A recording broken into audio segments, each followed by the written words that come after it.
कुमार साहब नायक Gongo अलुगु लटोका radio Fiji 2 में पुराना गाना लगे हमें बहुत अच्छा लगे. रेडियो फीजी 2 देश की धड़कन. In the news tonight, another Sadelpa MP rejects top appointment. 124 new HIV/AIDS cases recorded, and over $80 million worth of projects approved. From the studios of FBC Suva, Edwin Nana. Bulabinaka. There are still those not accepting the appointment of new Social Democratic Liberal Party leader William Ngavoka, as new claims arise even from members of his own party. While speaking to FBC News, Sodelpa MP Salote Randrondo claimed that the interview points from the independent panel were not used. Apanisa Wangairondovu reports Randrondo claims the results of interviews were presented to party president Ratu Epanisa Dakumbau and General Secretary Emulendu Turanga. Sodelpa MP Salote Randrondo claims the interview process lacks transparency. We were just given 2 names and we were to vote. Randrondo claims the recommendation from the interview panel was not considered, neither was it presented to board members. It was just given to the management board chair, which is the president. I had specifically requested, as a member of the working committee, that the interview result be presented by the chair of that interview panel in the management board. New Sodelpa leader William Ngavoka is confident of leading the party to a successful 2020 general election, while Sitiveni Rumbuka remains opposition leader. The status quo will remain. I will be the party leader, overall in charge of the election in 2022. He will be the parliamentary leader, the opposition leader. We'll be working together to make sure that the messaging is disciplined within Parliament. The aim is to win in 2022. And I think the two of us will complement each other and bring us victory in 2022. Sodelpa founding member Ratuna Ingama Lalambalavu says the appointment is just another change. The guards keep changing. We, the old guards, are still there. And this is just one of those changes. Asiri Randrondo, who had also vied for the leadership position, says he supports the new leader. Apenisongerendobu, FBC News. Fiji has recorded 1,260 confirmed cases of HIV in its medical history. Minister for Health Dr. Ifiremi Wangainambete has confirmed there were 124 new cases of HIV/AIDS from January to October this year. Dr. Wangainambete says of the 124, 41% are women. Kritika Kumar reports. Speaking during World AIDS Day, Dr. Wangainambete says women with HIV need family planning to prevent unintended pregnancies and possible spreading of the disease. 1/3 of our population are youth. Today I take this opportunity to remind them and remind you that are youth in this room to take responsibility for your lives. Practice safe sex. There's a health facility and staff stand ready to support you in your journey for healthy adulthood. The ministry has identified that Fijians cannot have good sexual health in absence of good reproductive health and vice versa. Family planning is one of those strategies, probably the only one that has cross-cutting impact on almost all the sustainable development goals. And one such component is HIV and AIDS. Speaker of Parliament Ratu Ipeli Nailatikau says Fiji contributes 80% of the domestic funding towards HIV programming. He adds World AIDS Day is a day to remember millions of people who have lost their lives to AIDS-related illnesses. Many of whom died because they could not access HIV services, because of stigma, because of discrimination, and because of criminalization of key populations.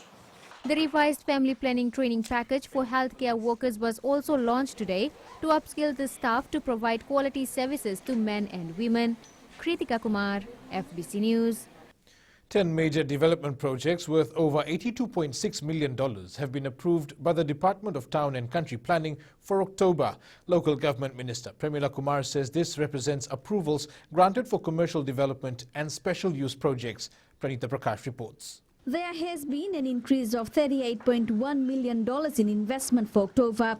Out of this, $22.2 million represents the approvals granted for commercial developments, while 60.4 million accounted for building approvals that were granted for special use projects, which includes business park, service station, car showroom, hotel development, and apartments.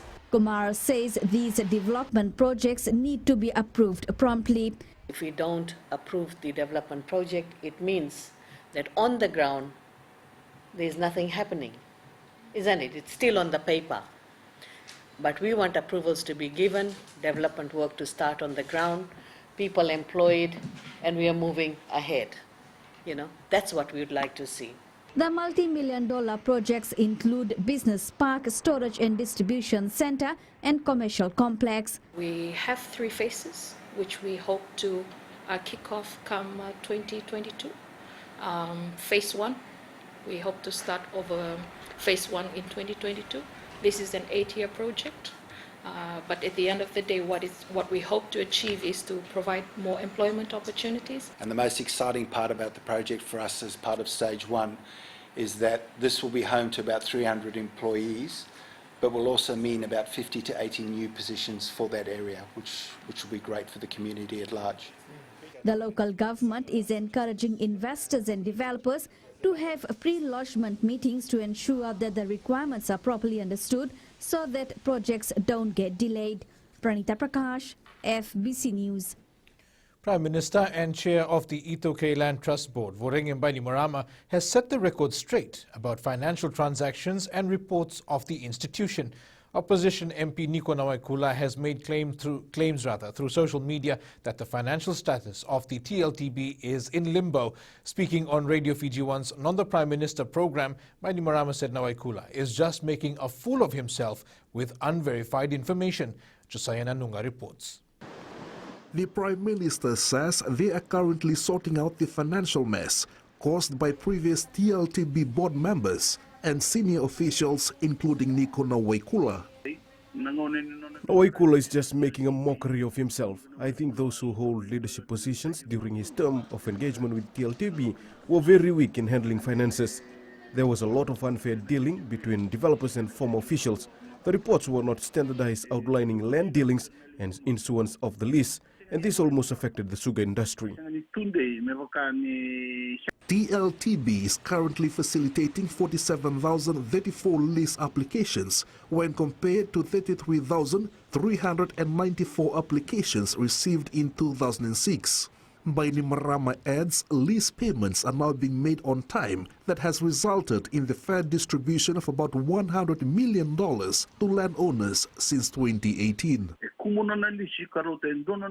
The lease payout has increased in the past 2 years when compared to the distribution of $37 million in 2006. The new law also ensures that the child's share is kept until he or she reaches the age of 18. At the moment, about 37,000 children are in our records and $40 million is allocated for them. Bainimarama says the institution has soared to greater heights in recent years with the establishment of 6 new offices across the country. He is urging Fijians to be rest assured that all native lands are safe.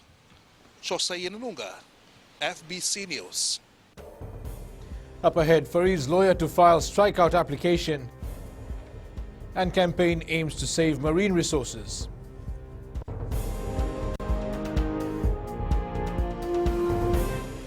Baik tu dia jadi mereka tahu Radio Fiji बहुत Radio Fiji रोज सुनता हूँ. Radio Fiji 2 देश की धड़कन.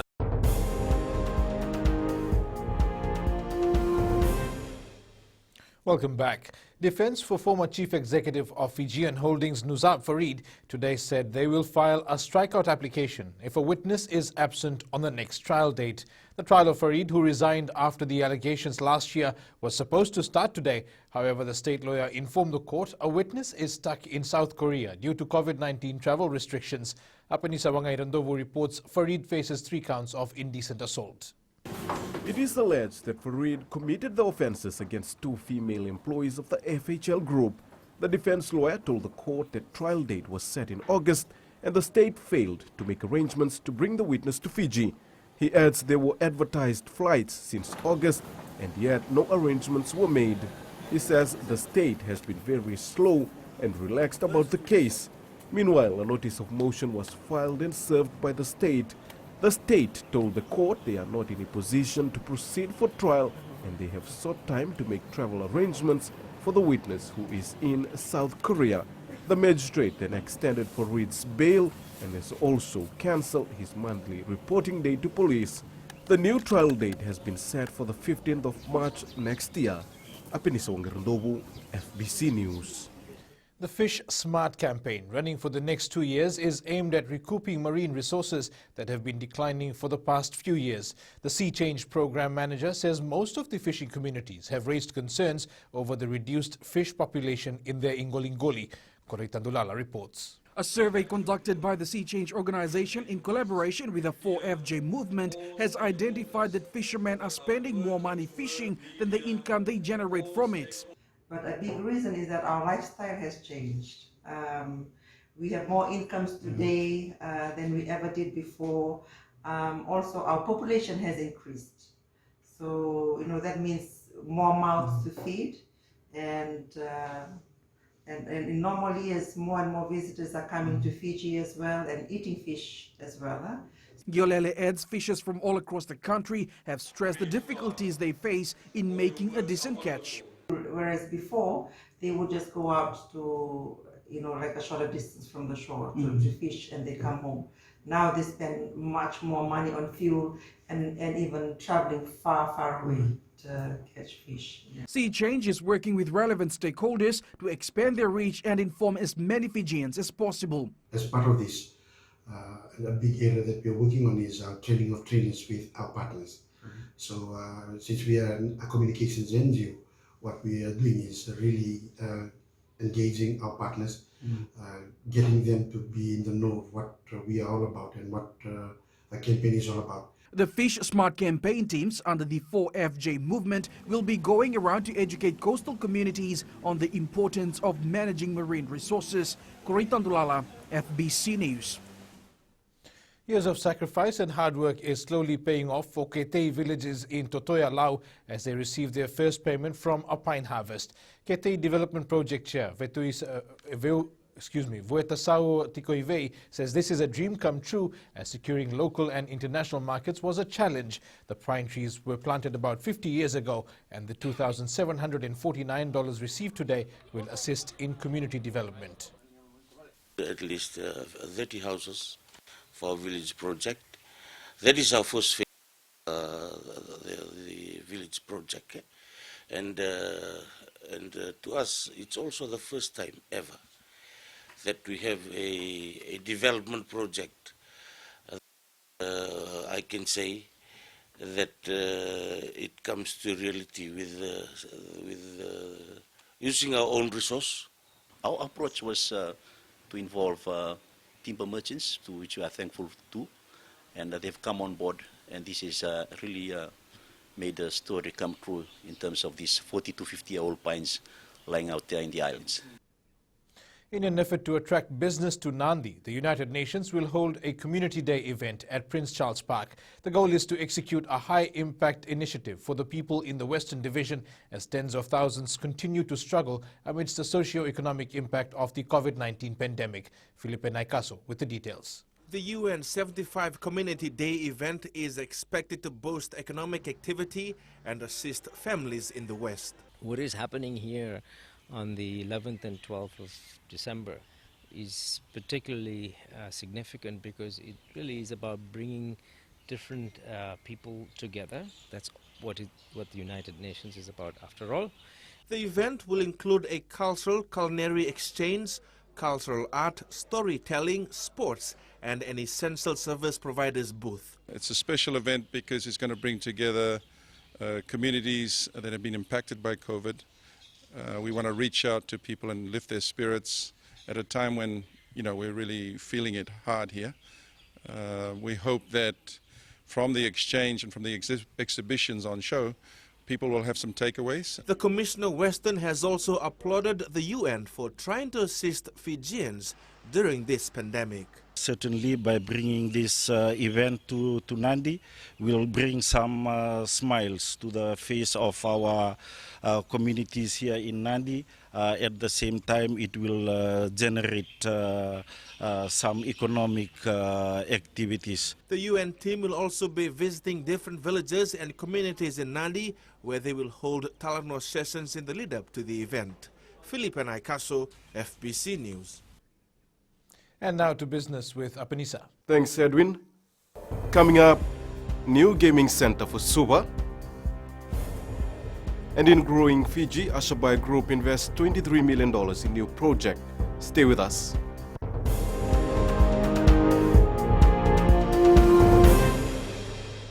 Pula natang ko aproslan karse, ko erkraki. Do televizyon na barong na Radio Fiji 1 nandomo ibiti. Radio Fiji 1 nandomo ibiti.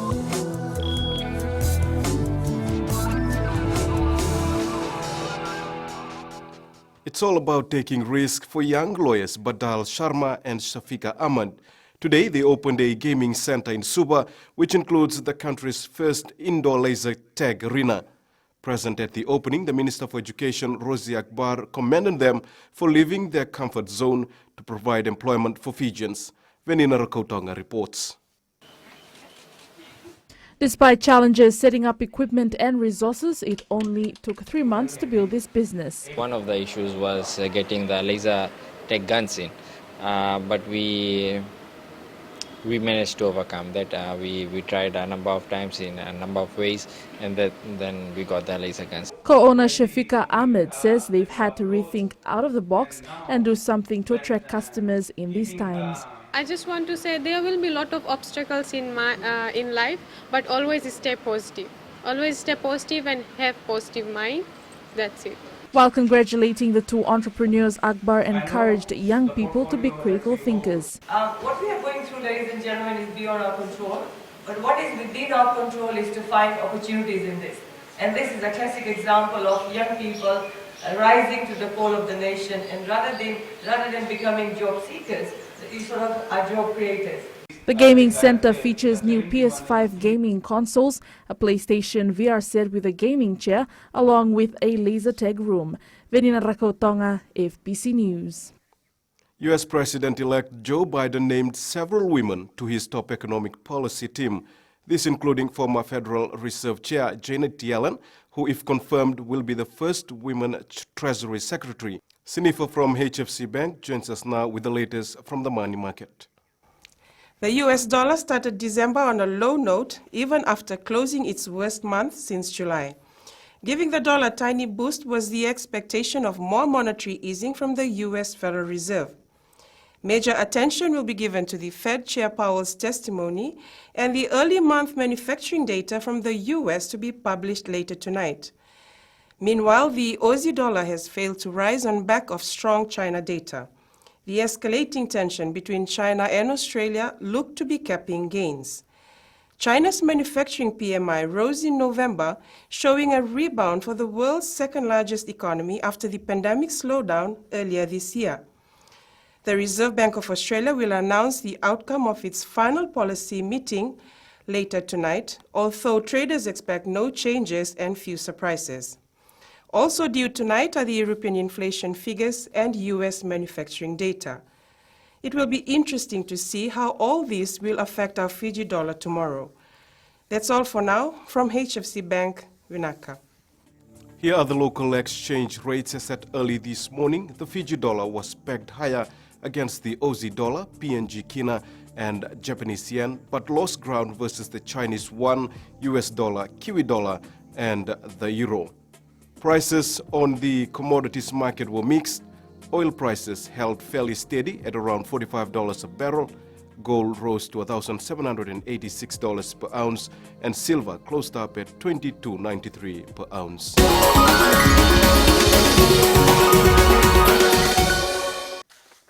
Ashabai Group of Companies is investing $23 million in a new office, distribution center, and a fleet cold storage to serve its Western Division customers.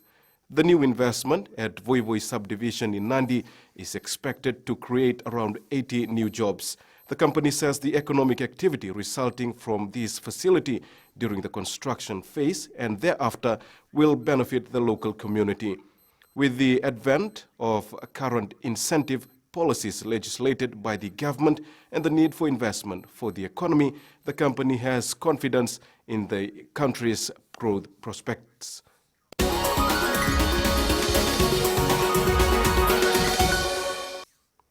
And that's all from business tonight. Jamie joins us now with the latest from sports. Vinaka Padisayan, good evening. In sports tonight, Fiji Fact knockouts to stay in Lambasa. And more exposure for players in Wairiki Sevens. This and more coming up.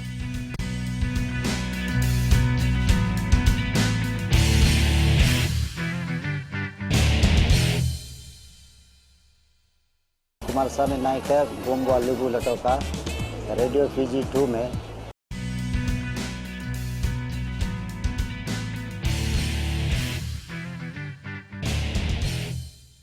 The Fiji Football Association has stuck to its word to host the knockout stage of the Vodafone Fiji Fact at Subrel Park, Lambasa. Unfavorable weather forced the cancellation during the Nandi Rewa semi-final last weekend. PGFA Chief Executive Mohammed Yusuf confirms games will be held this weekend with the Nandi Rewa match to resume at the second half from the same scoreline. There's no other plans have been made. So semi-final finals at Subrel Park. We are also encouraging the northern fans to hold on to their tickets.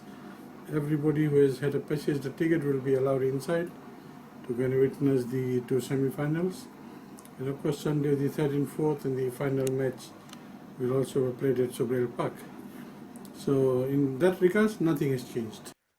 The Fiji Rugby Union has widened its player base for scouting and grooming future flying Fijians. Currently with a pool of 90 local and overseas players in the Flying Fijian system, High Performance Unit Manager Simon Rewa Lui says they continue to keep an eye out for potential talent. He adds they're also monitoring players in the HPU system and those playing schools rugby overseas. We've also got our players that are younger through our high performance, given that we're aiming for them at certain stages to join our national programs.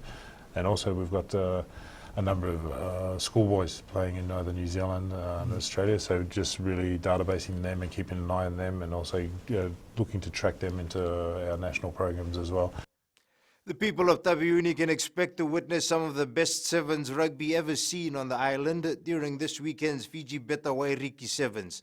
More than 40 men's teams are registered for the 3-day tournament, including champion teams like Tambandamu and Ami. Karlaini Tavi has more. Taveuni has produced some of Fiji's greatest who are currently shining on the world stage, with the likes of Semi Randrandra and William Maya. We've got players that come out of Taveuni that made the Fiji team. You got Semi Randrandra, he's just grassroots level rugby player, came from Somo straight to the Fiji team. And we've got William Maya, a lot more players that come out of Taveuni. Tournament director Iowane Ngande says local teams will be exposed to sevens rugby at a whole new level.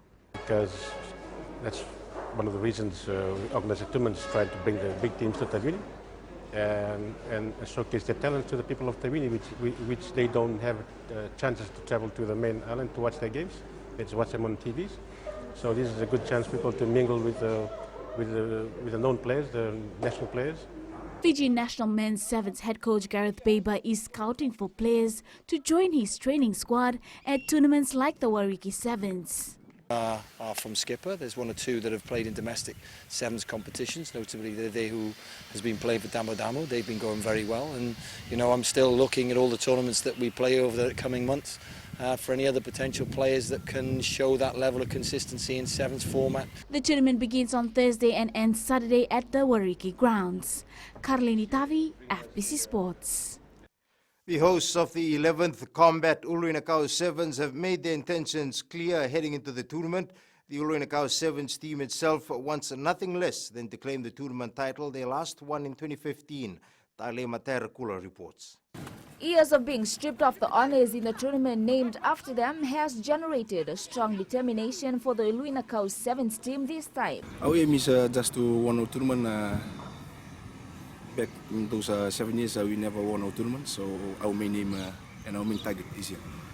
me and the boys, our main aim is to win out.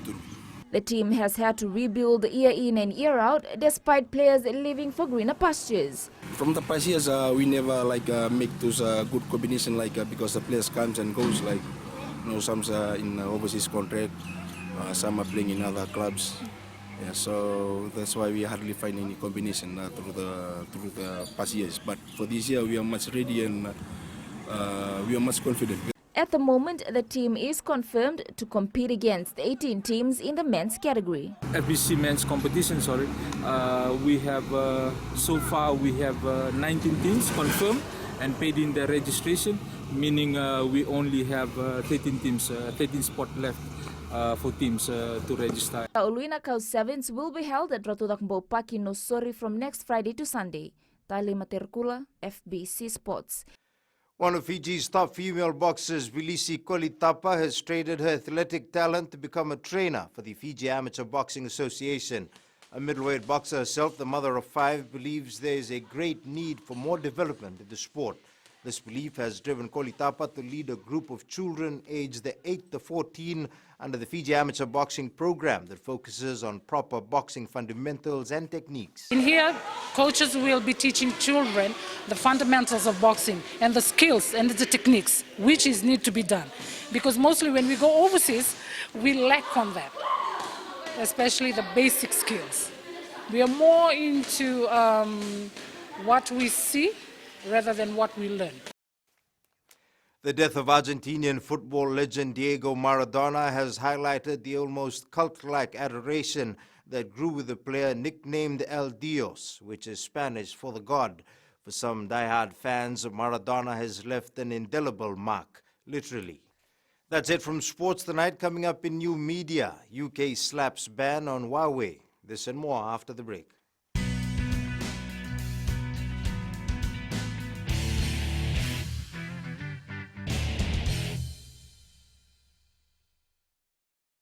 Baik tu dia jadi mereka tahu radio Fiji बहुत radio Fiji रोज सुनता हूँ radio Fiji 2 देश की धड़कन.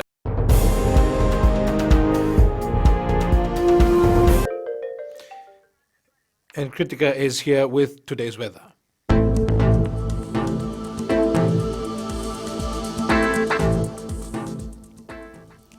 Well, it was a beautiful day for being outside, warm with cooling southerly breezes almost everywhere. In the west, where they would like to see some rain, of course, it was a sunny day as the dry condition continues. Eastwards from Peck Harbour to Suva, there are some scattered high cloudiness, but generally a sunny warm day. And up north, more of the same sunny warm weather. At seas, southeast winds 15 to 20 knots and moderate swells. For the tides, low tide at 8:09 this evening, followed by high tide at 2:40 tomorrow morning. Sunrise is at 6:21 a.m. For tomorrow, there is not much change as a generally fine day is expected everywhere, with just a slim chance of scattered showers overnight in the early morning, especially in the east. For temperatures, Bai is expected to be warmest at 32 degrees and Suva the coolest at 21 degrees. Looking further on to Thursday, the long-range outlook is for the generally fine weather to continue. That's all the weather for now. Have a great evening, and it's back to Edwin.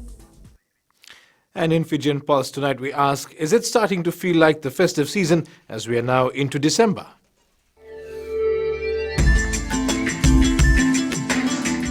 Yes, I'm looking for Christmas, and I'll have my Christmas in the boat, Mr. Win, the fishing boat. I am starting to feel the festive season and I'm looking forward.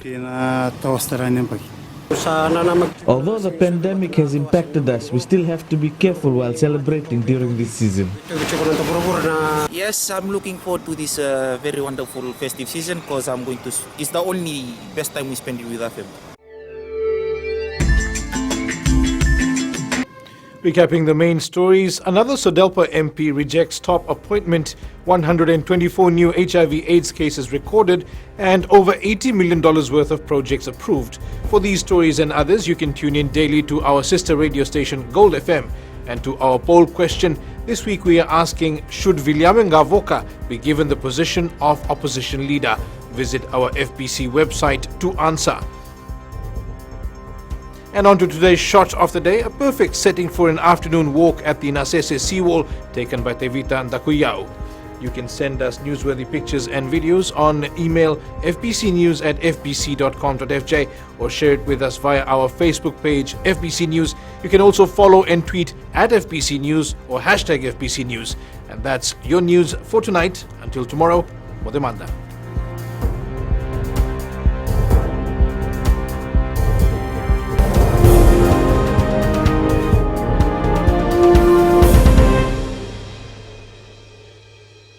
Kumar साहब नायक है गोमवा लेबू लटोका radio Fiji 2 में पुराना गाना लगे हमें बहुत अच्छा लगे। रेडियो फीजी 2 देश की धड़कन।